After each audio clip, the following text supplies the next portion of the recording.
hacer escándalos, pero creía que era la única manera de limpiar bien mis pisos. Luego probé el Super Power Mop y mis pisos quedaron limpios sin tanto trabajo. Tiene una solución integral que deshace la mugre al contacto.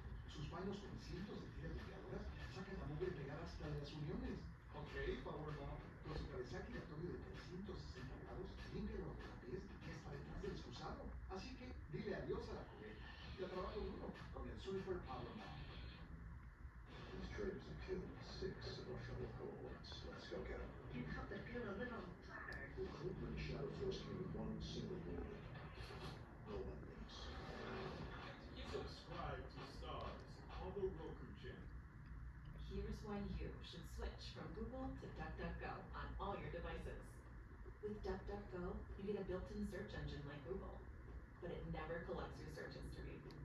And you can browse like Chrome, except it blocks most cookies and ads, so you're more protected from hackers, scammers, and data-hungry companies. And there's no catch.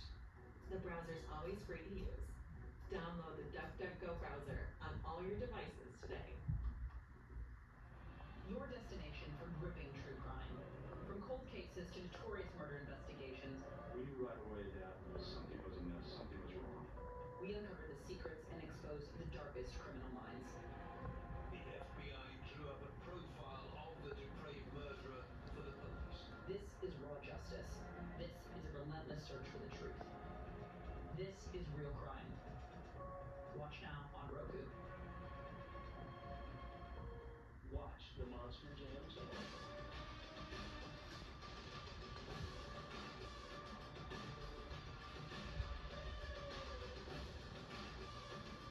Don't go anywhere. You're watching Monster Jam. Boston 25 Morning News. Good morning, everybody. Your first chance to learn what's new and newsworthy. This just in. It was an amazing rescue. Dozens of first responders. With a newsroom dedicated to covering local stories that impact you. Local police are warning of a scam that could cost you hundreds. And when news breaks, we'll take you there live. So we did get an update from a fire official here on the scene of the Boston 25 Morning News, your local station.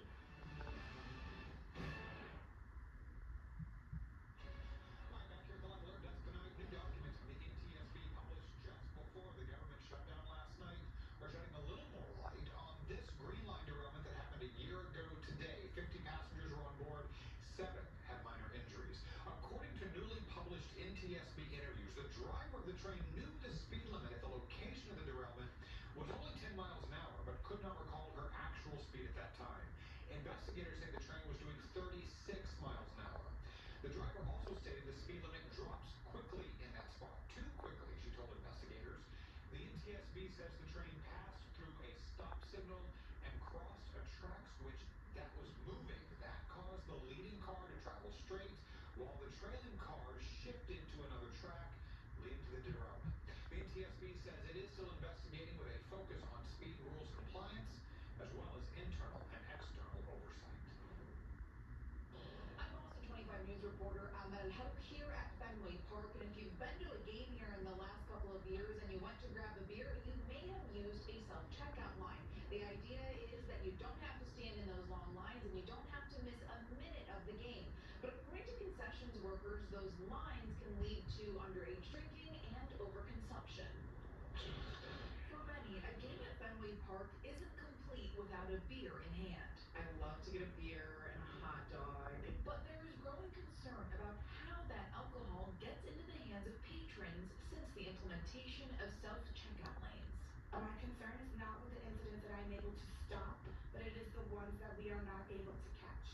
Longtime concessions workers Laura Moffat and Amanda Savage brought those concerns to the State House, saying they often witness underage drinking and overconsumption. We definitely feel liable.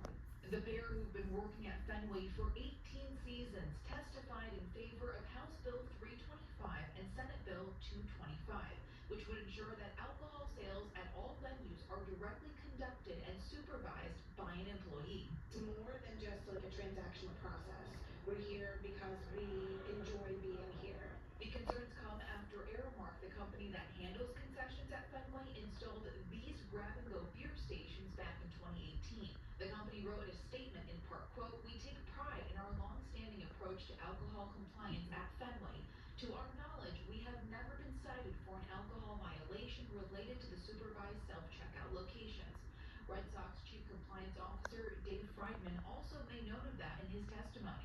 We've had a successful track record for over 7 years. But fans we spoke to say they want the human-to-human experience. I feel like the environment at Fenway is like a whole thing. You kind of want to have a certain nostalgic vibe when you go in there, and you want to interact with people, you want to interact with the workers. And I think we lose a lot of that human interaction these days, and I think that's one of the ways we can continue to grasp onto that is to interact with people at the concession stands and enjoy each other's company at baseball game. The bill remains in committee, and residents can submit testimonies until December 3rd. Reporting outside Fenway Park, I'm Amanda Hutt, your local station, Boston 25 News. And coming up in the next 15 minutes, a Red Sox fan who dresses up as Jesus for games, and right here, says he was beaten up near Fenway, what he claims the attacker said during the assault. Boston 25 News reporter Eddie Murillo on scene in West Roxbury. State officials say that parts of New England are under a significant drought. And if you haven't noticed, leaves are falling fairly early this season. We're all excited for fall, but falling leaves could also be a hazard for wildfire season. And officials want to make sure that you know how to prevent them. People shouldn't be, burning debris in their yards. Here are some tips to keep in mind. Open burning is not allowed statewide through January, so you want to make sure you stay away from outdoor cooking and heating. Sparks from fire pits or grills can easily ignite debris or overhanging branches. You also want to be careful with power equipment like leaf blowers. They become just as hot and can ignite dry leaves and grass. Getting rid of cigarette butts and smoking materials properly is also important. The falling leaves made it challenging for firefighters as they created lines in the woods. New fuel would fall on them. When we have these periods of long dry stretches, it not only dries out the fuels on top, like leaves and pine needles, but it can also result in fires that can burn deep into the ground. Even though we saw much needed rain early this summer, state officials say August was still noticeably dry. A map on MassGov's website details drought levels across New England's regions by color. Residents located in significant or mild drought areas are advised to limit water use. Making sure toilets and faucets are leak-free is critical. Clear out any leaves or pine needles that have accumulated on a roof, under a porch, or right around the foundation of your house, at least 5 feet back. Don't pile any of those leaves close to your house. Move those more than more than 30 feet away, so that if a fire were to get into that area, the embers that lay near the house. If you missed any of those tips, head on over to our website, boston25news.com. In West Roxbury, I'm Eddie Murillo for your local station, Boston 25 News. So we'll bring in Boston 25 Chief Meteorologist Ken Lananos. Elliot, they're saying that the wildfire season we had last fall, some rain is a good thing if we can get it, but not so much as far as on the 7th day there. You have maybe at the end. Maybe next Wednesday.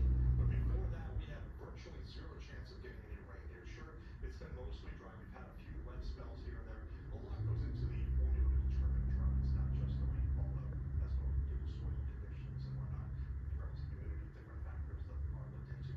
But Ellie did say there's been some early leaf drop. Haven't seen that around my house, but there can be some places where you've been seeing some of that. So you've been doing some raking, perhaps in your yard. It's fallen early, depending on which trees. But overall, it's been pretty on target for much of New England. There are some of the peak conditions farther to the north if you're looking to find the best colors. 50s and 60s out there right now. Frost potential over the inland areas, though, especially north of us, with places like Gardner, 1 or 2, into New Hampshire, Vermont. Darker the blue, the higher percentage chance you have a hard freeze. That's where the mountains to find out, not so much here in southern Europe. There can be some spots in higher elevations, especially, that can get some of those hard freezes, or at least they freeze. Our high tomorrow, though, going from 50 at 9 a.m. in Boston up to 61 at 3 o'clock. That's it, getting into the 60s again tomorrow with sunshine. So in the evening, as the sun goes down, out there in Hanover, Pembroke playing Hanover. This is the high school game day game of the week that Butch has been talking about. 51 degrees for that kickoff. It's going to fall into the 40s during the game to keep this on your radar. You see, the weekend, a big turnaround is coming. We've been talking about it. About 80 on Saturday, into the 80s on Sunday with sunshine. And you know, Sunday, the Jimmy Fun Walk is happening. We're a big part of that. We're going to be happy to see you out there on Boston Common. Whether you're coming in from the walk or just coming down to visit, 82 degrees to prepare for that. For your Jimmy Fun Walk conditions. Here's your 7-day forecast taking you through that weekend and into early next week. It's going to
take your medicine, buddy.